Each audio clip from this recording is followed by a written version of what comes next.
So this month, June 2022, the topic is body armor, which is a very wide subject.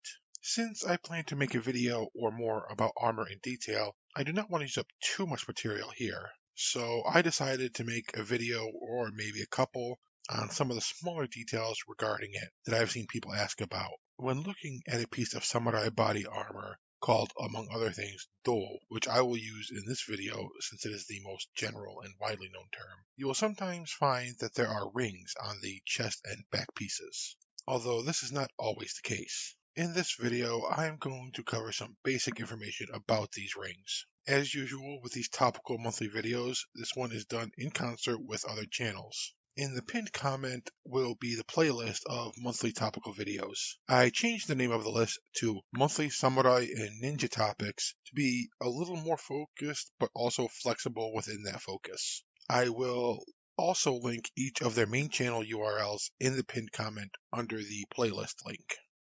I would like to thank someone I know. Chris Glenn has lived in Japan for some time and is pretty well versed in numerous areas. He trained in Japan as a katsushi, or armorer, and therefore he is very knowledgeable about armor. He helped me with some of the terminology in this video and clarified a couple questions. He has a Facebook group, Samurai History and Culture, which I will have linked in the description.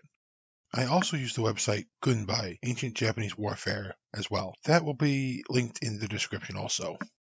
The rings on the front of the do are specifically called Saihai no Kan, or Saihai Tsuke no Kan, and Tenugui no Kan. And if there are two, Ryochin no Kan collectively.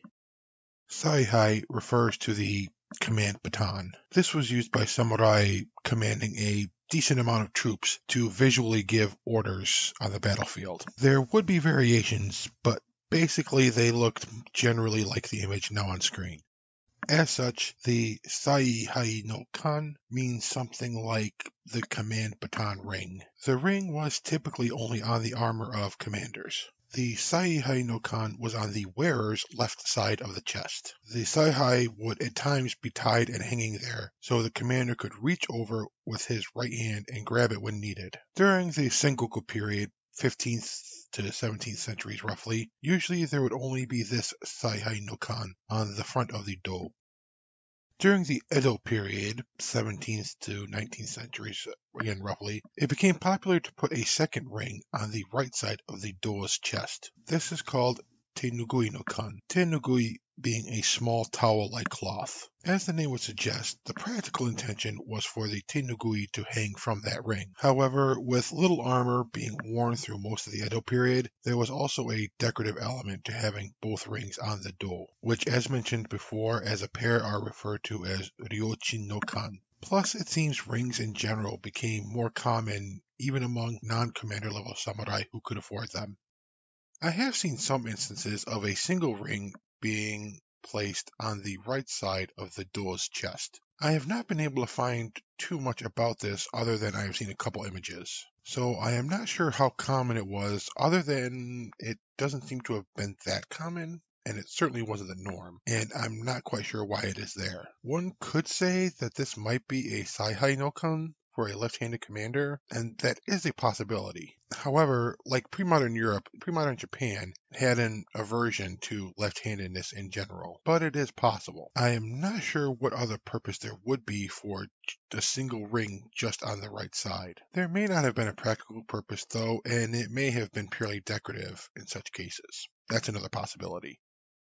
The rings on the front of the do are pretty easy to give a brief explanation of. When we get to the back, though, that is a little bit more complicated. On the back of old oyuroi, this is oyuroi, and higher tier domaru armor, there was a large ring, or sometimes more than one ring. It would seem, though, that usually there was one, and this ring was called the agemake no Kan, or the akimakizuke no Kan. From this ring hung a large bow, sometimes. Another term that will be used a lot from here on is osode, referring to the large square or rectangular shoulder guards that were a part of high-ranking warriors' armor from the mid-ish Heian into the Muromachi periods. So from around the 10th century or so until sometime in the 15th, probably was when the majority of osode stopped being used. They were originally a part of oyuroi, but as high-ranking warriors started to order better quality Domaru and Haramaki armor for themselves, they typically included Osode with them. Sorry for that digression. This ring and bow were meant to secure the Osode. There were 1 or 2 cords. I have usually seen 2 on older armors with Osode, called Mizunomi no O, that connected the Osode to the back of the do by being tied to the bow or sometimes tied to the ring or rings directly rather than the bow. On Haramaki-style armor, there was a ring on each side of the split along the back. I have yet to find out what the names for these rings are, or what if the cords had special names because it's a different style of armor, or what. I'm sorry that I don't have the terminology for you at the moment.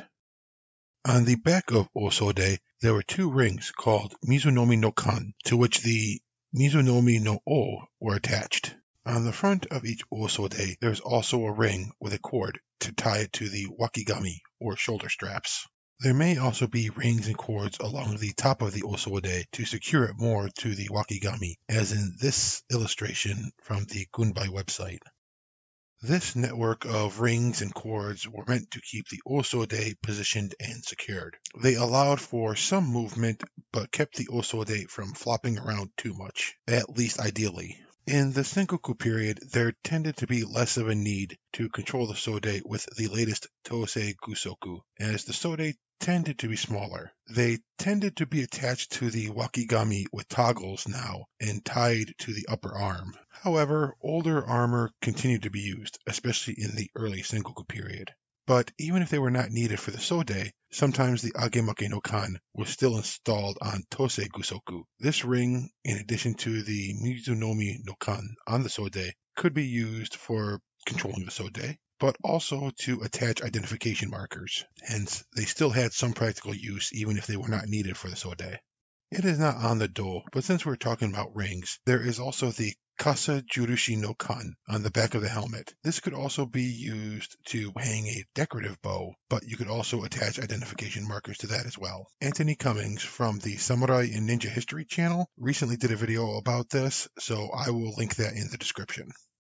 So that is a basic introduction to the main types of rings one may find on a samurai do. This is not to say that all armors had these rings, even if they were high-ranking commanders. As always, I hope that you have found this video informative. If so, please consider leaving a like and subscribing to the channel. I do appreciate it. Social media links will also be in the description. Thank you so much for watching or listening to this video. I look forward to questions, advice, conversations, and such in the comments section below. I hope you will come back for the next video. Until then, take care.